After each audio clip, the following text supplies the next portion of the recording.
আসসালামু আলাইকুম সুপ্রিয় দর্শক, বার্তা.কমের পক্ষ থেকে আপনাদের জানাই আন্তরিক শুভেচ্ছা। আল্লাহ তাআলা মৃত্যুকে কিভাবে সৃষ্টি করেছেন? মৃত্যুকে সৃষ্টি করার পর কত হাজার চিন্তার দ্বারা আবদ্ধ করে রাখা হয়েছিল এবং কত হাজার পর্দার আড়ালে মৃত্যুকে রাখা হয়েছিল।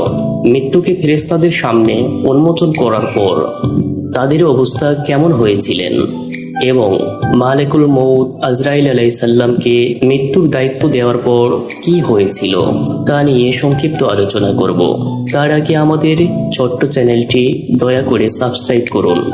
রাসূল করিম সাল্লাল্লাহু আলাইহি সাল্লাম বলেছেন, আল্লাহ তাআলা মৃত্যুকে সৃষ্টি করে ৭০,০০০ চেঞ্জের দ্বারা আবদ্ধ করে রেখেছিলেন আর